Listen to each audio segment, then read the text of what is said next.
Salut les durs à cuire et j'espère que vous allez hyper bien. Donc comme vous l'avez vu dans le titre de la vidéo, aujourd'hui on repart pour une semaine spéciale.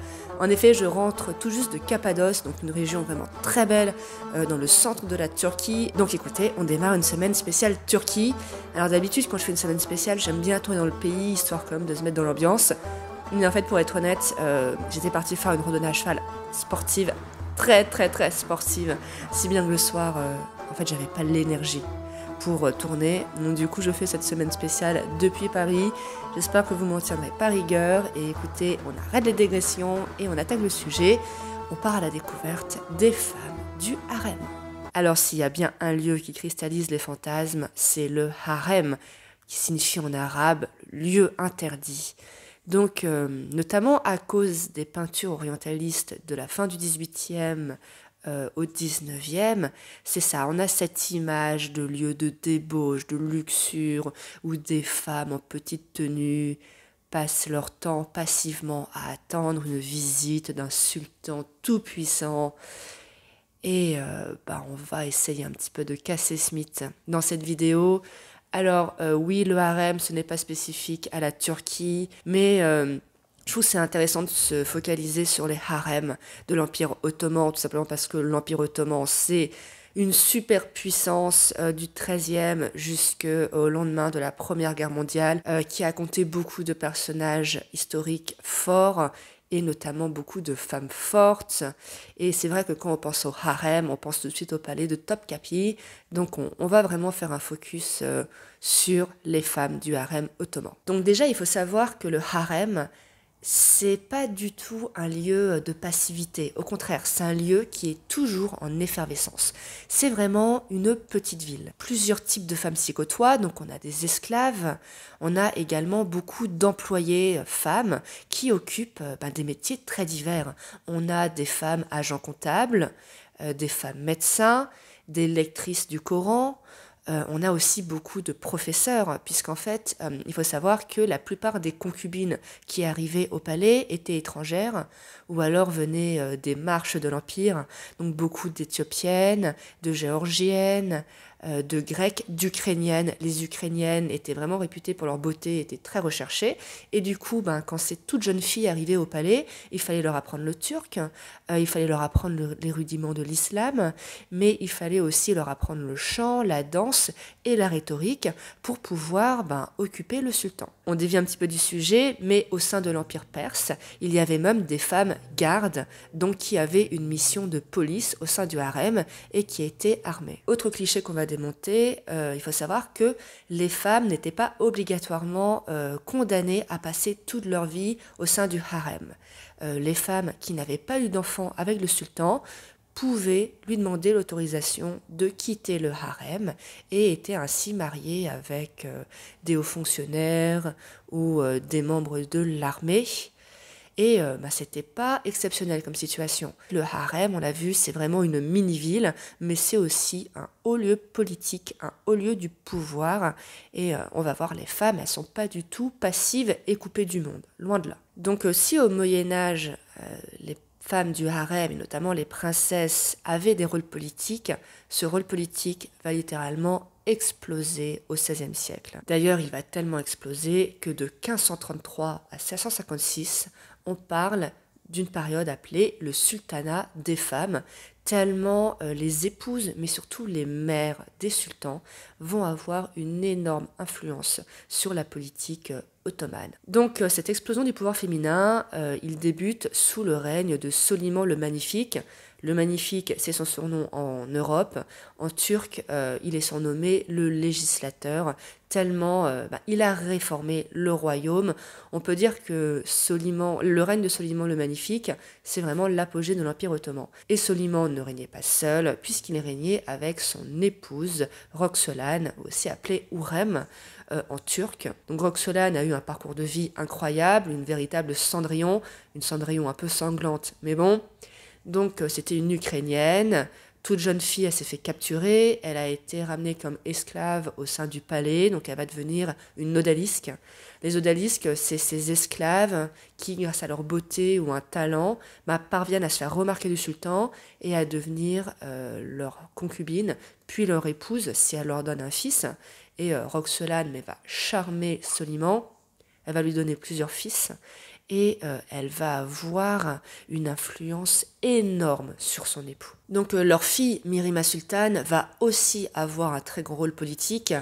Elle va même influer et conseiller militairement son père, Soliman, par exemple. C'est Mirima qui va le pousser à tenter l'invasion de l'île de Malte et elle va elle-même faire armer plusieurs centaines de navires sur ses fonds propres. Et donc cette période va voir énormément de femmes fortes émerger. Alors, il y avait toujours eu une tolérance pour la régence, c'est-à-dire que si le sultan était trop jeune pour régner ou s'il était faible mentalement, il était admis que ce soit sa mère qui gouverne à sa place temporairement. Mais là, on dépasse le cadre de la régence et le pouvoir, il est pleinement assumé. Surtout, je vous l'ai dit, les mères de souverains. Donc, ces mères, appelées les sultanes validées, vont devenir le deuxième plus grand personnage de l'Empire. Il faut dire aussi que le sultan devait tout à sa mère. En fait, il faut savoir qu'au sein de l'Empire ottoman, il n'y a pas de principe de primogéniture. Tous les fils peuvent espérer prendre le pouvoir. Jusqu'au XVIe siècle, les fils se distinguent sur le champ de bataille. Le sultan choisit son héritier parce que c'est le fils le plus compétent. Mais à partir du XVIe, l'Empire se pacifie. L'Empire est stabilisé. Le pouvoir se rapproche du palais de Topkapi. Et donc, du coup, les fils n'ont plus de moyens de se distinguer. Et donc, du coup, ce sont les mères qui vont se battre pour que leurs fils deviennent le nouveau sultan.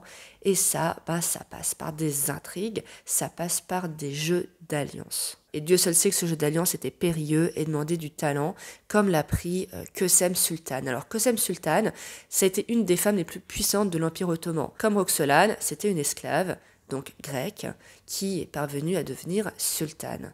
Donc 2 de ses fils vont régner, Mourad IV.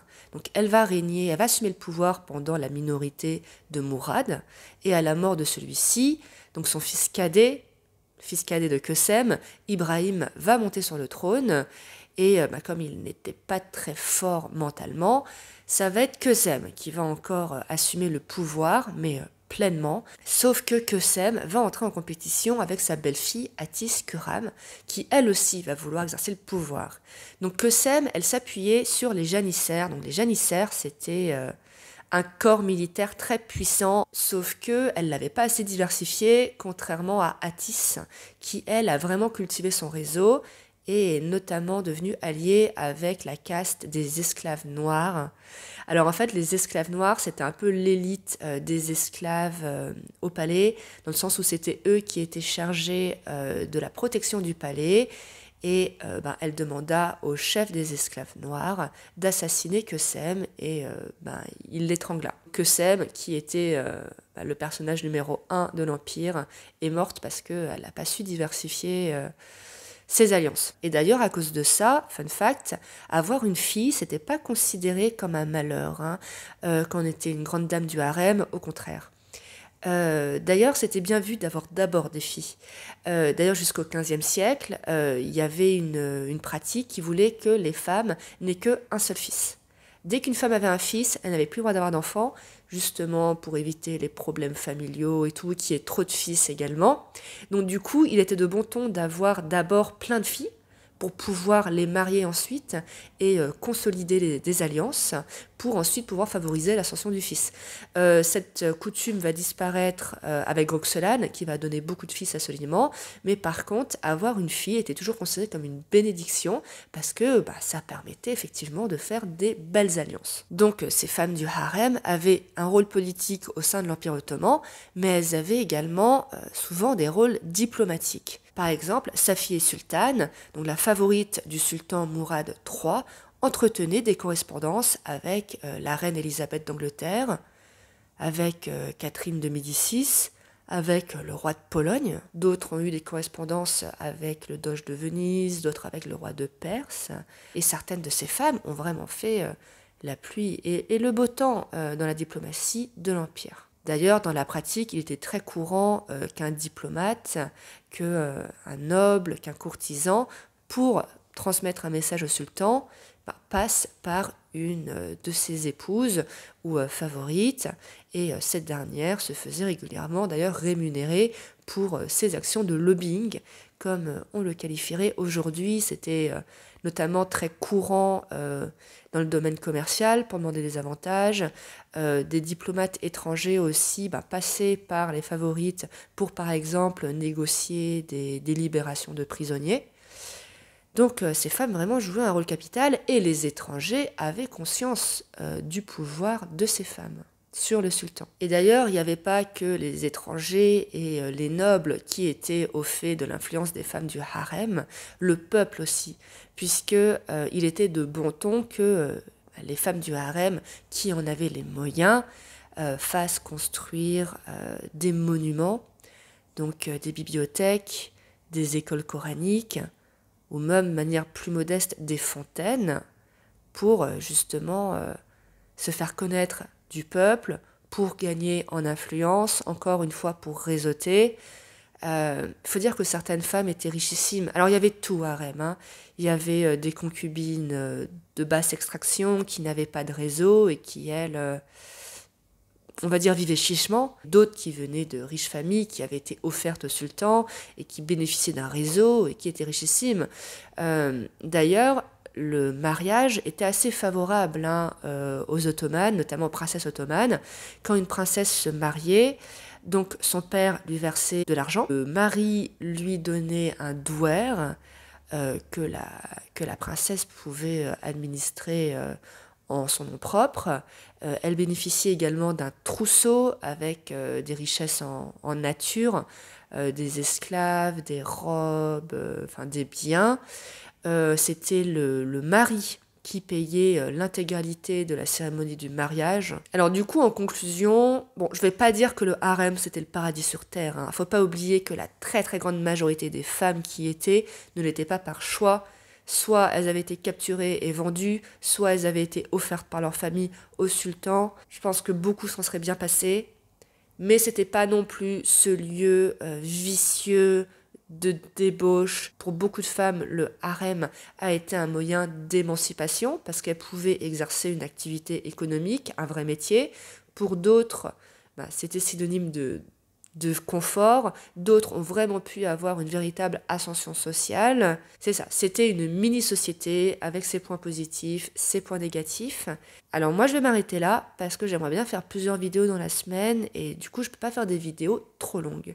Mais si ce sujet des femmes au sein du harem vous a plu, je vais mettre dans la barre de description 2 de mes sources, donc le lien vers une conférence sur ce sujet et un autre vers un podcast de France Culture. Les deux sont vraiment très très intéressants. J'ai vraiment appris beaucoup de choses. Et moi je vous dis à très bientôt pour la suite de cette semaine spéciale Turquie. Salut!